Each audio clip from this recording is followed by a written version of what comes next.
CBS Sports HQ, Caitlin Clark took to social media to announce that her season is over.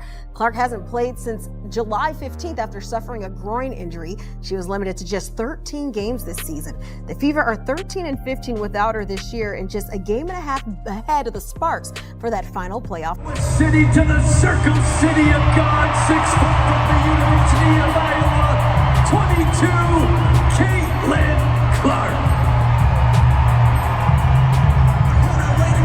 WNBA ratings' worst nightmare just came true because it was just announced that Caitlin Clark will be out for the rest of the season. She's only played 13 games this season, and her most recent injury, which happened back in July, was a groin injury. The craziest part about all of this has been the reporting around her injury. The team has never given her a timetable for return, and literally up until today, the team had been reporting that she was still trying to get back on the court this season. The Fever only have 3 regular season games left in the season before playoffs.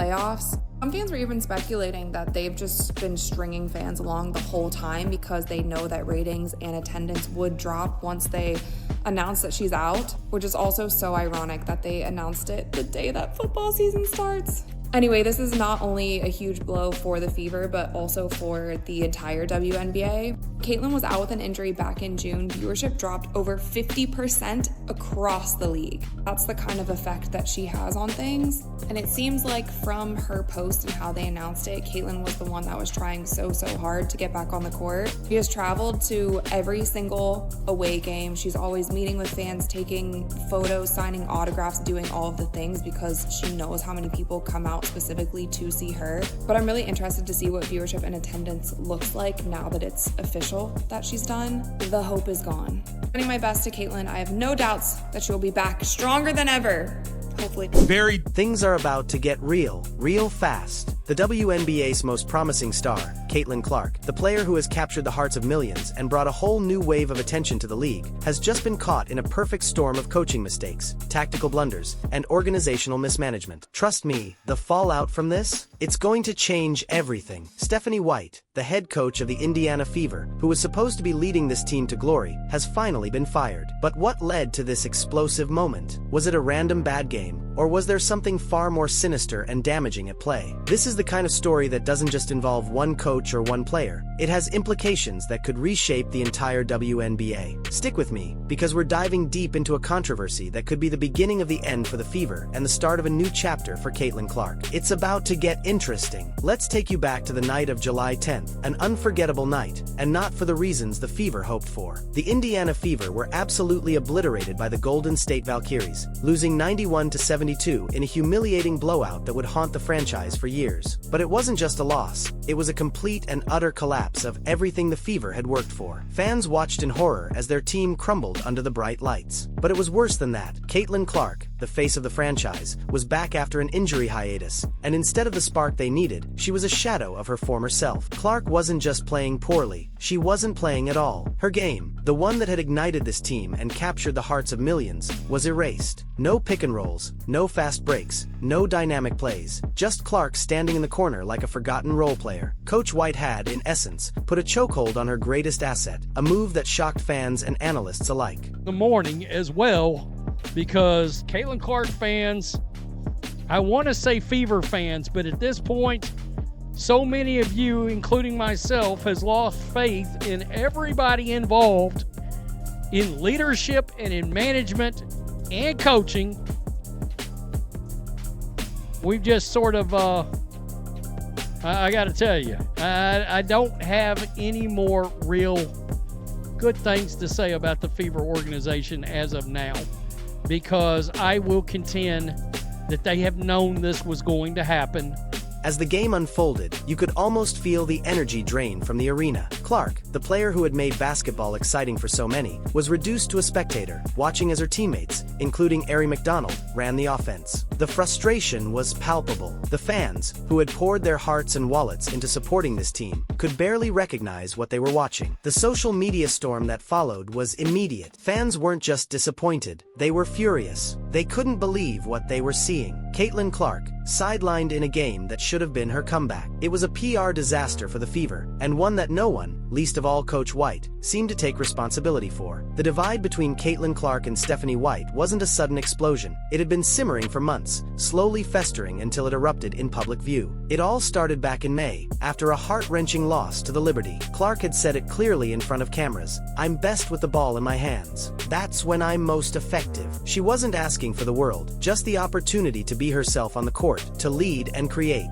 But what happened next? White, in a post-game interview, publicly undermined her. Instead of recognizing Clark's playmaking ability, she praised her for cutting and screening, but dismissed her ball handling and floor leadership. This wasn't just a tactical difference. It was a direct clash of philosophies. Clark is a generational talent, a player who thrives with the ball in her hands. She is the engine that drives any offense, not just a piece in a larger machine. White, on the other hand, seemed intent on reshaping Clark into something she wasn't, a secondary player. That's where the tension began. And after the disastrous performance against the Valkyries, that rift had grown so wide it was impossible to ignore. The most alarming part?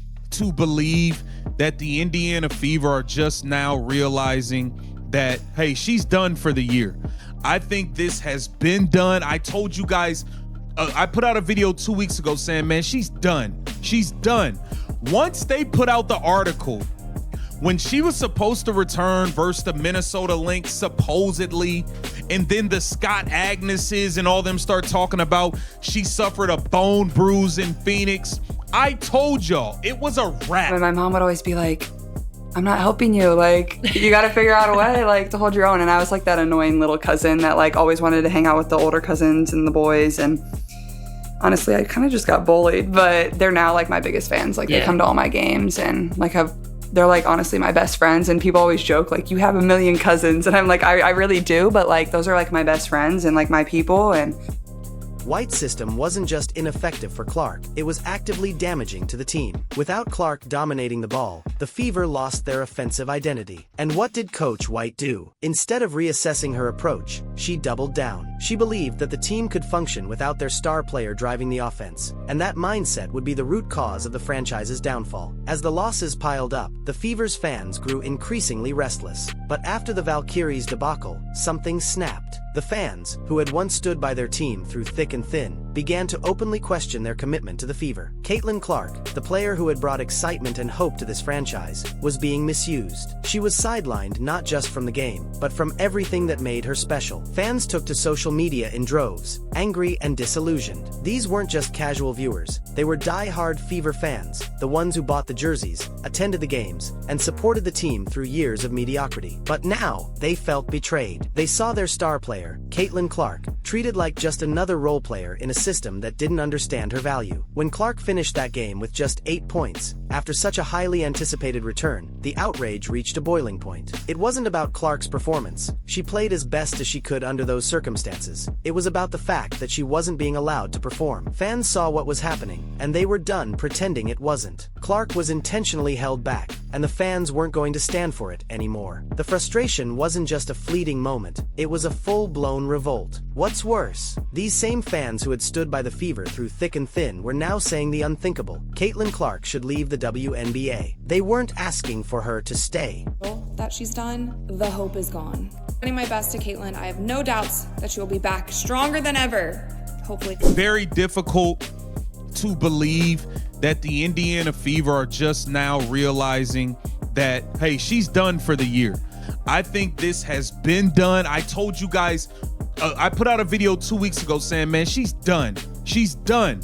Once they put out the article, when she was supposed to return versus the Minnesota Lynx, supposedly, and then the Scott Agneses and all them start talking about she suffered a bone bruise in Phoenix, I told y'all it was a wrap. They were pushing for her to go overseas, to play where she'd be appreciated. And if you think that's just a few angry fans talking, think again. This was the voice of the people who had once loved this team. Their message was clear. Enough was enough. After the humiliating loss, the one person who should have been the voice of reason, Coach Stephanie White, took the microphone at the post-game press conference. And instead of taking responsibility for the failure, White did the unthinkable. She shifted the blame onto her players, claiming that the team lacked competitive fire, focus, and attention to detail. She even said they had no competitive fire. Not once did she mention the obvious problem. Her rotations were a mess, and Caitlin Clark, the team's greatest weapon, was being completely misused. Fans, shocked and angry, couldn't believe what they were hearing. How could she stand there and deflect all accountability when it was clear that the team's struggles were a direct result of her coaching decisions? White's tone-deaf response only deepened the divide. It wasn't just the players she had alienated, it was the fans. The Fever had a championship-caliber player in Clark, and White had completely failed her. Fans didn't just feel betrayed, they felt insulted. To blame the players for the coach's mistakes was an unforgivable move, and the backlash was swift and unforgiving. As the losses mounted and the situation grew more dire, fans and analysts alike began to wonder, was Coach White simply incompetent, or was there something more sinister at play here? White's handling of Caitlin Clark never made sense. Why would a coach with a player of Clark's caliber refuse to let her take control of the offense? White's insistence on playing Clark off the ball, forcing her into an unnatural role, was a major red flag. She even went so far as to compare Clark's situation to that of the Dallas Mavericks system,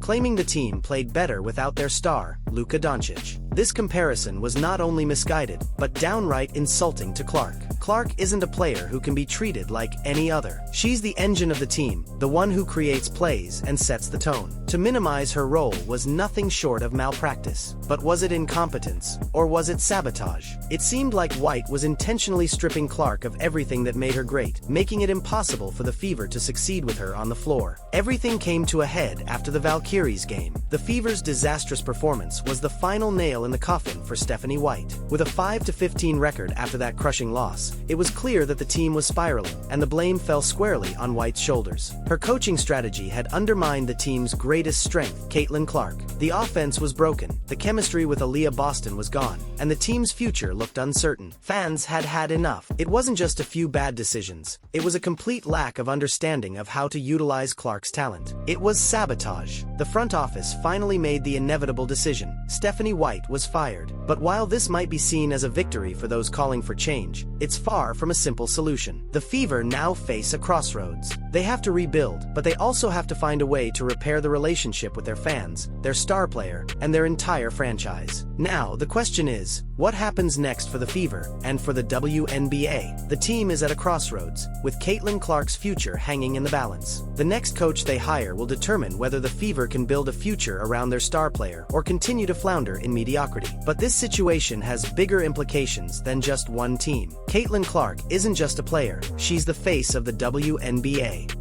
Her star power has brought a new level of attention to the league, and the WNBA now finds itself at a critical juncture. Will the league learn from its mistakes and give Clark the platform she deserves? Or will they continue to let egos and misguided philosophies stand in the way of greatness? With Stephanie White now gone, the Fever have a massive opportunity to rebuild and rebrand. But this isn't just about the Fever, it's about the future of the entire WNBA. The league must adapt to the Caitlin Clark era. It's time to stop forcing players into systems that don't work for them and start embracing the players who will take the sport to new heights. The WNBA's future depends on whether they can make the right decisions moving forward. Will they rebuild around Caitlin Clark and give her the stage she deserves? Or will they continue to struggle with outdated coaching philosophies that hinder their brightest stars? The answer to that question will define the future of the WNBA. As we watch Caitlin Clark's future unfold, the WNBA is at a crossroads. Will Clark stay and lead the Fever into a new era? Or will she heed the calls of Europe, where players like her are treated like royalty? One thing is certain, Caitlin holds all the cards now.